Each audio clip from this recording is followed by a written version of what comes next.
with Ike, Spike, and Fritz at the link. Today, a reprieve from the Phillies as we get to talk about the Eagles in the NFL draft. Ike, how are we feeling, brother? Brother Spike, welcome to draft day. This is where dreams come true. On this night. Excited for it. Jackie Baseball. You ought to be thankful it's draft day today. Yeah. We move on. Holla at your boy. 135 feet. You know what that is? What? How high the Betsy Ross and Walt Whitman bridges are. You checked? Yeah, I checked. Is that high enough? Just high enough. Just high enough? Just high enough. Yeah.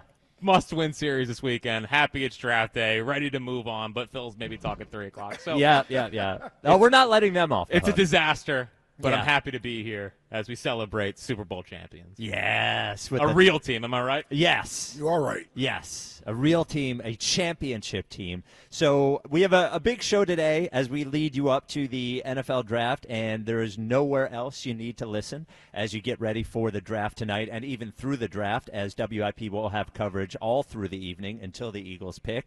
On the show today, 2:30, Ruben Frank will be here with us. Have a little fun with Rube. Then at 3:30, my defensive line YouTube big board. Big day. Yeah, big day. I might not be able to reveal the player I want until I reveal that, actually. Elliot Shore-Parks joins us at 4 o'clock, as does Mike Mayock, our NFL draft expert. Well, Mayock, it'll be a very big show, and as Jack mentioned, at some point, the Phillies are not getting off scot-free today, as we will have to talk about them, as I thought about them for a long time on my walk. So it is a big day for the Philadelphia Eagles, as we think they will select a player tonight. Of course, it's possible. We've been through this before, where we go through all night, they end up trading out and not getting a player at all. But I think we're all locked in on defense with that first pick and locked in on whether it is a secondary guy or it's a defensive line guy. They have needs both, right? They lost Darius Slay. They lost C.J. G.J. They also lost Josh Sweat. They lost Milton Williams, so they have needs on the defensive line as well.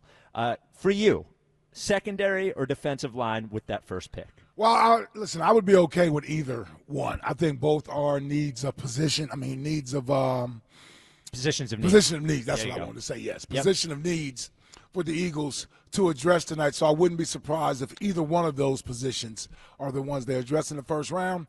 I'll tell you what, we haven't talked enough about the cornerback position and, being able to secure that spot opposite Quinyon Mitchell. So here's what I'll tell you. I look at the defense, right, and I say the most important positions over there are the ones who impact the quarterback. Now, we know tradition, defensive line, that's where you start at. The defensive ends, the pass rushers, they get after the quarterback. We understand that. But I think if you think about the cornerback position, it has started to jump right up there where the defensive ends are, especially if you get a good to great one. You get a difference maker at that position. Then you're looking at something. Nah, your mic ain't working. Yeah. There you go. Don't touch it. Yeah. All right, don't touch it. Don't touch it. All right, you get someone at that position, and I think he could have just as much of an impact on the passing game and your overall defense, if not more. I think last year's defense is a prime example of that. When we think about why the defense went to number one, it wasn't because they added Jalix Hunt to the defense. No, it's because of Quinyon Mitchell, C.J. G.J., and Cooper DeJean. That's, to me, and obviously Zach Bond and what he did at the middle linebacker Yeah, position. little something in middle linebacker. But the secondary allows those other guys to be able to flourish. We were number one versus the pass, or one of the top 5 teams versus the pass, not because we got great pressure or pass rush or sacks on the quarterback. It's because we did a great job in coverage.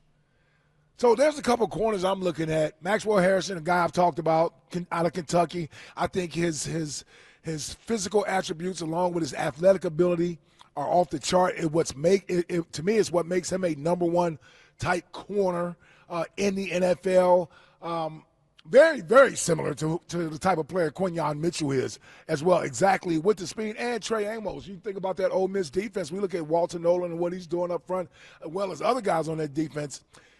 Amos is the player in the back end of that defense that made plays to help that Ole Miss defense be what it was. So if we can't get the defensive lineman up front that we want, I don't want to force taking a D lineman when I think there could be a cornerback there with not equally, if not higher, sort of traits that can help your defense continue to be a number one defense, or at least get back to being that. So I look at that and I say, I know we're focused in up front. Don't overlook the secondary, particularly the cornerback position. 215-592-9494. We usually do On the Record Friday, but it's going to be On the Record Thursday because the Phils are going to be playing on the Record Friday. No. So On the Record Thursday, would you rather have a secondary player or a player on the defensive line with the Eagles' first pick tonight? 215-592-9494. So I hear what you're saying about not forcing the defensive line. And I also hear what you're saying about the sort of like the strength of the Eagles last year was in the back half of the defense rather than the front half. Mm-hmm. But I think, and I'm not just counting what the defense did, but I almost think we got a little lucky with it happening that way. You know, we put great pressure on Patrick Mahomes in the Super Bowl and pressure on Jaden Daniels in the NFC Championship game. But if you had to pick a spot on the defense last year that was not as strong as the other spots, it was certainly defensive line aside from Jalen Carter. Mm-hmm. You know, toward the end of the year, we got good play out of Nolan Smith. We did get some good play out of Jalix Hunt. Bryce Huff is somewhere. We got, good play in the first half of the year from Brandon Graham. Yeah. But I almost think to an extent, we got a little lucky. And the Eagles have always been trenches on both sides of the ball. And I don't want to take a guy with a third-round grade with the 32nd pick in the draft. Marcus Smith. Right. And you end up doing something like that when you reach. But I'd almost rather they trade up and get one of the defensive linemen because I just think they're going to need somebody there. I know they did a couple of bargain bin things in the offseason, but if we're really looking at, and I'm not counting Bryce Huff, if he proves to me he can do it, that's fine. He's not. Yeah. So if we're going into the year with really Nolan Smith and Jalix Hunt as your two primary edge guys, I just don't think it's enough. And I think that they are going to, no matter what happens at cornerback, they're going to need to get more pressure on the quarterback next year. And you could argue, they lost the guy who did it on the edge. They lost their best guy in Josh Sweat. He's not an all-pro level guy, but he was certainly their best guy. Mm-hmm. And then they lost Milton Williams, who got pressure from the inside, didn't get any sacks, but got pressure. And I really think they need to come out of tonight with a defensive lineman. I really do. And if it means trading up, then it means trading up. But I just think they got a little lucky last year being as successful as they were without getting that sort of pressure out of the defensive line. Yeah, I mean, listen, I don't force it. If you want to move up to get a top-level talent, all right. I mean, I'm not going to argue with that, if that's what they come back with. I just don't want them to be sitting there and there's this feel or need that we got to get a pass rusher because look at our defensive line, and we take a guy based on need when you can have a guy from a man-to-man coverage guy to put with your young secondary. Man, you remember the days of Bobby, Troy, Al Harris. Remember those days? Like, Lito, Sheldon, Al Harris. Like those, we got, you imagine Cooper DeJean, Quinyon Mitchell, another top corner on the other side. Listen, man, there's nothing wrong with that. Nothing wrong with it. 215-592-94. It's a passing league. We need cover guys. That's it. Well, it might not be a passing league anymore. We don't know. That's true. Yeah, we may be trendsetters. Yeah, team just ran their way to a title. Yeah. Jack, defensive line or secondary? So I think one of those guys are going to pop. The Uche, the Ojulari. Really? I do. Like, listen, everything the Eagles touch ends up working out. So, yeah, one of those guys is going to end up being good. I can't believe anything he said. Yeah. But I'm being serious. Like, their biggest mistake was Bryce Huff, and they still won the Super Bowl. Whatever. I think one of those guys are going to pop. So I'm with Ike. Like, I would rather go for a secondary type tonight. Like, Keely Ringo can be a part of the mix. I don't know if I want him starting every single day. Right. And I want to keep Cooper DeJean in that nickel spot. That's what matters the most to me. And, Quinyon's unbelievable. Love Quinyon Mitchell. Already a top 3 favorite Eagle for me. But that someone on the other side just matters more than another edge guy. And I'm pretty high on Jalix Hunt. Maybe it's just I'm still super bowled up.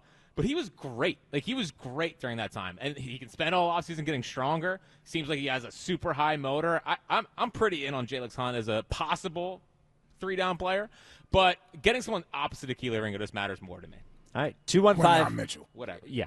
215-592-9494. On the record Thursday, what do you want the Eagles to do tonight, defensive line or secondary? And for next question today, you just got to give us the guy that you want tonight. One guy. If you could have one guy. Ike, guy? if you could have one guy tonight. Oh, wow. If I could have one guy? One guy. It's got to be your Kentucky guy. Come on. Yeah. But I like Trey Amos, too. Okay. So, but yeah, I'll go with Maxwell Hairston. Okay, Maxwell Harrison. Jack? Hairston. Hairston. Oh, here we Yes. go. We got Stickler Ike Yeah. today. Meanwhile, Yeah. No, I'm just. oh, what? Jahan Dotson? You guys Johan. Yeah. Why don't you calm down over there? Yeah. The guy. Jeez. Yeah, did you hear the Yeah, the tone, disdain in his voice. the It's draft tone? day. He's locked in. I Yeah, get it. I yeah. appreciate it. Okay, football guy. Yeah. Yeah. It's Jahan Dotson, the guy's fifth-year option declined, okay? Jack, who's your guy? I'm going to go get Tyler Warren. Oh, Come on, man. Give me an elite Tight end. weapon. A tight end. You know I'm a tight endsman. Yeah. Are you? You like tight ends? Yep. Yeah, all right.